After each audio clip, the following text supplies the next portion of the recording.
Well, good afternoon. It's a pleasure to I join can all see of you you now. here Yeah. with the African Diaspora Nonprofit Network. I'm so sorry that it's virtual and on video that I couldn't join you at an in-person event. Unfortunately, a lot of things happening at the moment that are keeping me busy, but I do look forward to a chance to see many of you sometime in the future in person. But it is a pleasure to celebrate with you as you share these stories of impact and you celebrate the contributions of African diaspora-led nonprofits here in the greater Edmonton area.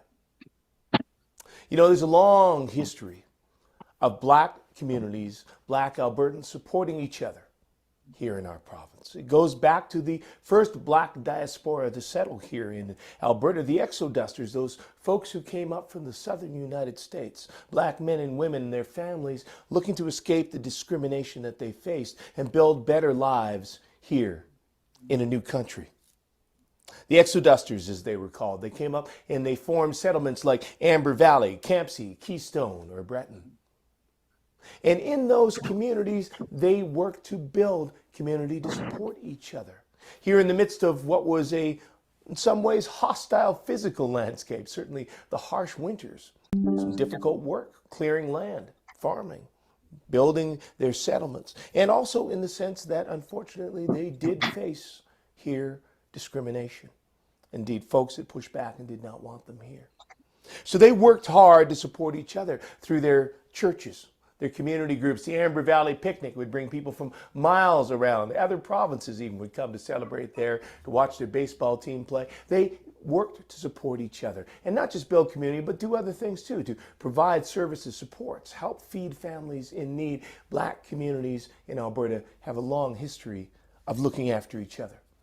And there's been a long history of organizations that sprung up to do that too. The Colored People's Protective Association, now that was a group that was formed in Jamaica but had branches around the world. There were two right here in Alberta, one in Edmonton and one in Calgary. There's the Brotherhood of Sleeping Car Porters. That was the first trade union in Canada that was organized by and for black Canadians. They did a lot of work to support people in the community, but not only that, they fought for better wages and working conditions, and not just for themselves. They worked to get legislation changed for everybody. They worked together with the Calgary Labor Council on that. They advocated for legislation to prohibit discrimination in employment and housing. There was the Alberta Association for the Advancement of Colored People. They supported black Albertans by intervening in cases where there was things like harassment in workplaces or discrimination in housing, schools, and public places.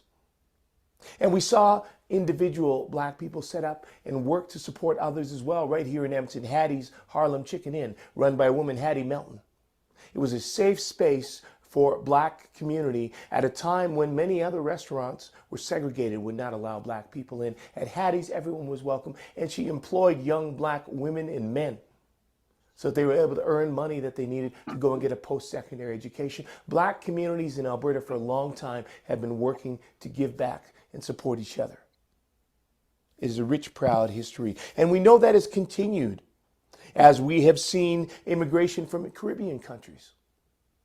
We saw organizations step up to provide community, to support each other, to be able to integrate, to settle, to be able to meet their needs while they build a better life here in Canada. And it has continued as we've seen immigration from many countries in Africa. And indeed, that's what I discovered after I was elected in 2015. You see, growing up here in Edmonton, I actually didn't have much connection with black communities at all. For my father, he immigrated here from Trinidad.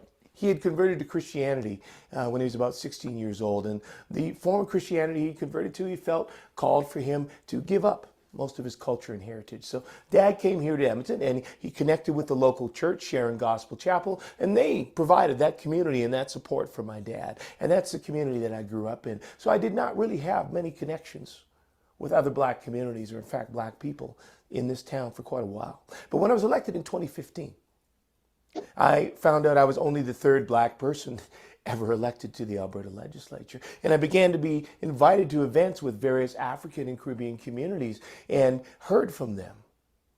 Wow, we didn't know there was a black MLA. And hey, we've never had an MLA come here before.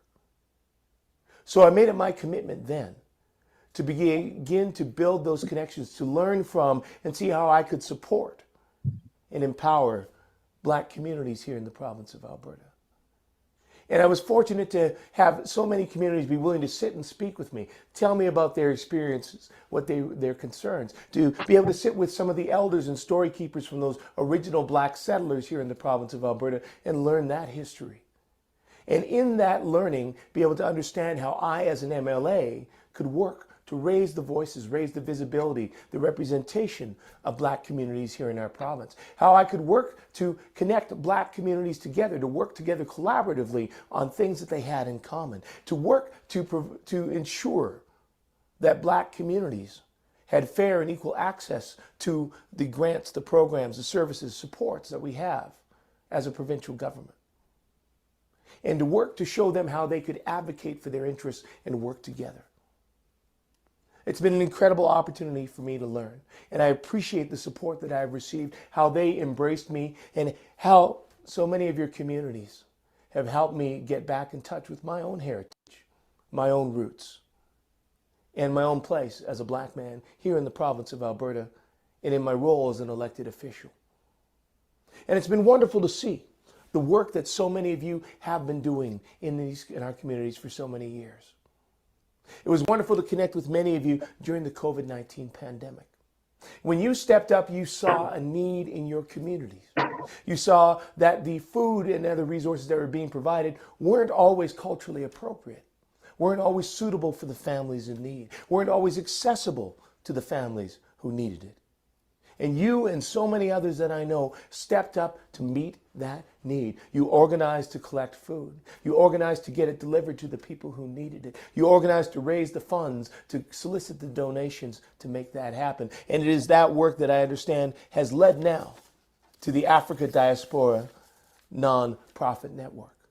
And that is wonderful to see. That is one of the things that has been so encouraging for me to see, is so many in the community coming together in so many different ways to support each other, to raise our voices and see how we can ensure that our community's needs are met. Having the support of folks like you, having folks like you going out and creating these organizations, doing this work, that provides for an opportunity for all of us in government to work with you and support you. You're the ones who know your communities best. You know their needs. You know how best to get the services, the supports, the resources they need to them. Thank you for stepping up and doing that work. And I look forward to continuing to support you and work with you in all of your organizations and all of the opportunities we have.